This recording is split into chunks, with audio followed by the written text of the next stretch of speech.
Stowers, and today I'm going to be talking about baseball and why it should be more widely viewed by the younger generation. This is the perfect time for this presentation because the World Series is going on right now. Game 5's tonight at 7. I encourage y'all to tune in. Is anyone in here an Astros fan? Go Phillies. So, a little background is I was a baseball player my entire life. I had success playing baseball. I won a state championship. I was a student of the game, and I've learned a lot of life lessons from baseball.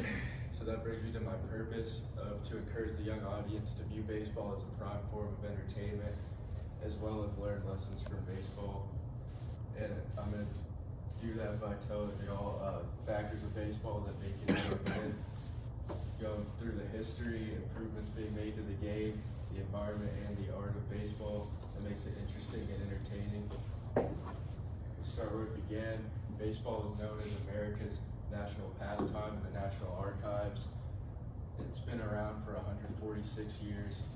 It was the first professional sport to break the color barrier in 1947 by Jackie Robinson being on the Dodgers. And according to Gallup News, America named baseball the most popular sport in 1948 and 1960. But since 1972, football has taken the crown. And now baseball's been gone down to about 9% of people's favorite sport. So how are they going to get that back up? They're going to get it back up by improving the game, by adding culture and excitement to the game, by bat flips after home runs, jewelry, chains, earrings, bracelets, big contracts up to $400 million, young talent, 18 and 19-year-olds, because you don't have to go to high school, to college to play baseball. And the World Baseball Classic every couple years, all the players that immigrated into the U.S. to play baseball can play for their country in a tournament every year. A lot of people say baseball takes too long, it is too boring, so they're implementing things to make the games faster, such as a pitching clock and limiting defensive shifts, and they're also helping prevent injuries by bigger bases, sliding past the base rule, and you can't trunk the catcher anymore. And watching a game at home is good, but nothing beats the environment of being at the stadium. They're known for great stadium food, such as like hot dogs, pizza, Cracker Jacks, peanuts, and there's foods for specific stadiums, such as the one in the top right corner, and you can just sit back and enjoy while watching the game.